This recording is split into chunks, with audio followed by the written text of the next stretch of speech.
Hey guys, welcome to the legendary arcade stick series. Today we are going to talk about the Virtua Stick Pro for the Sega Saturn. Let's get going. Fight!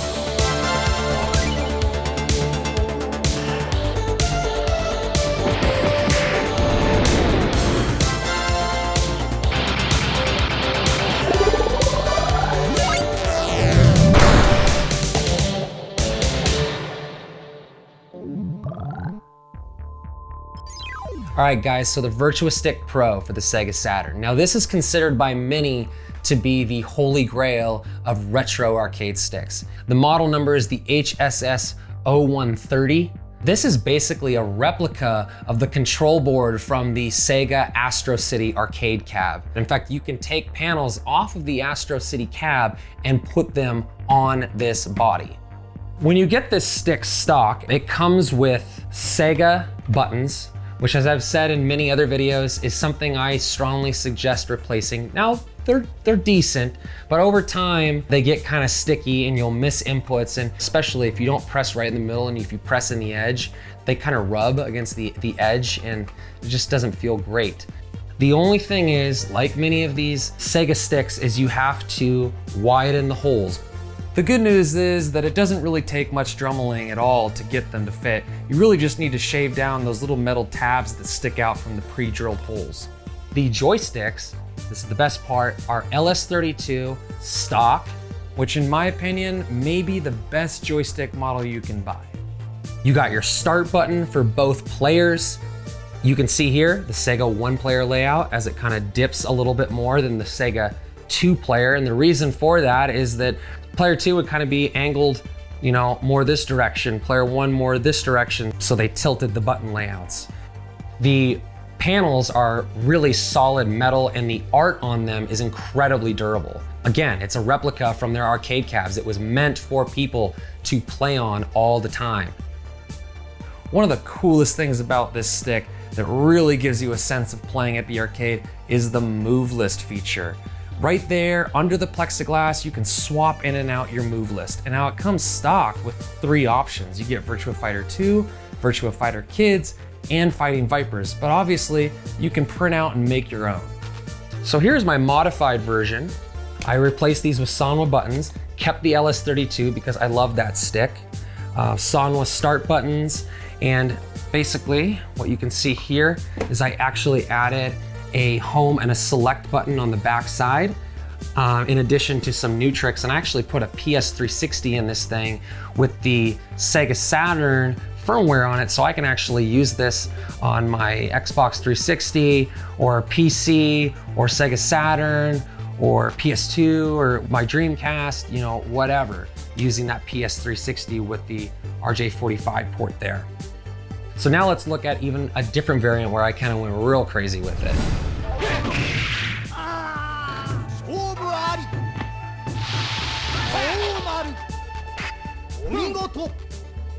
I think some people are really gonna like this. I think some people might be like, what the hell did you do?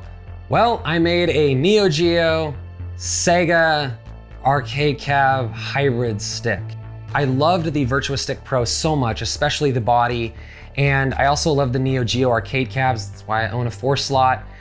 So I wanted to just do something in between. So I found a guy who actually helped make me this custom panel, which is all metal with a really nice, kind of vinyl wrap on it of the Neo Geo art. And it just is awesome. And he gave me the exact, 4-button layout of the Neo Geo. I kept the LS32s in there, but I put bat tops on there. I printed out my own art of 2 of my favorite Neo Geo games, Samurai Showdown 2, which may be my favorite fighting game ever, and also Mark of the Wolves, also very cool game. And on the back side, I went a little crazy and I put coin inserts. So if you want to insert a coin, it's technically the select button, but for a lot of games, obviously that's where you insert your coin. Just reminds me of the Neo Geo arcade cabs, which I think is cool. And then you got your home buttons right there, so I can play on my PS4. The PCB that I actually put in here is the Brook Universal Fight Board, but Brook also came out with a Neo Geo adapter where you can use PlayStation 3/PlayStation 4 sticks and run this through the adapter to work on your Neo Geo. So I actually use this many times to play on my Neo Geo AES. I just wanted to do something different, and that's the cool thing about the Virtua Stick Pros is that you can make your own art. You can swap out the panels because, again, there's so many panels that came out either for the Blast City or the Astro City or even the Versus City, and you can even get custom panels or even reproductions. Like this one here was on the Blast City, but it will fit right here. And check this out, it's a single player version. So maybe you want to change this from a 2-player version to a single player version and have just a massive stick. You can do that. You can change out these panels and make it your own. So let's open these things up and take a look at what it looks like on the inside. Remember when we were playing and I was like, oh, damn it, dude, my buttons are sticking. We were playing NBA Jam. So those buttons were damn sticking because they were Sega buttons. Freaking sticky buttons, and I was still just sending it home.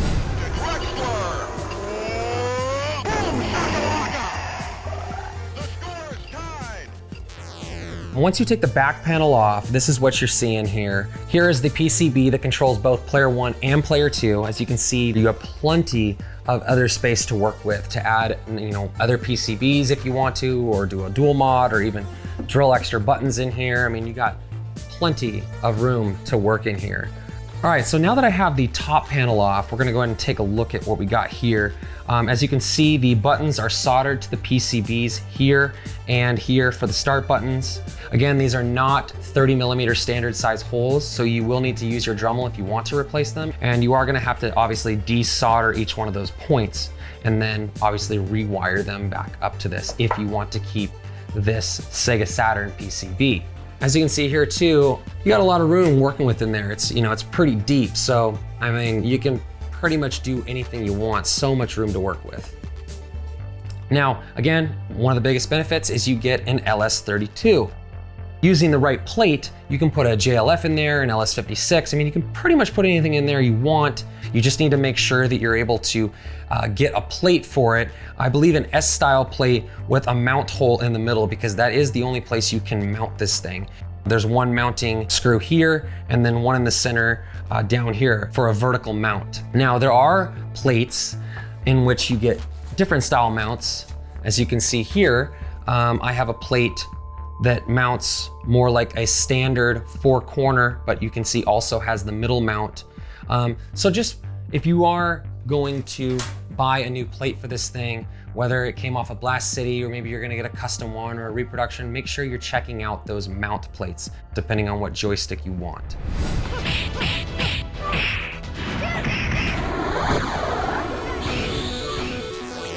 All right, guys, so there you have it, the Virtua Stick Pro for the Sega Saturn. Such a cool piece of history. The fact that you're getting a stick that is basically a replica of the Sega Astro City cab, in which so many awesome arcade games were played on. I mean, that's just neat. So, we're always hunting for a stick that makes you feel like you're at the arcade. Well, how much closer can you really get than this guy, which was the pinnacle of arcade gaming? I mean, you're getting an awesome panel that you can even swap out for other ones. That's solid metal. You're getting an LS32 joystick. You can swap out the move list and make your own art. It's very easy to mod. So highly recommend it. If you can get your hands on one, I know they're expensive. I know they're rare, but I'm telling you, it's worth it. Especially if you like to have friends over and play. Dude, it's just badass. So, but you know what? There's so many other legendary arcade sticks to talk about. So, check out our other videos and I'll see you next time.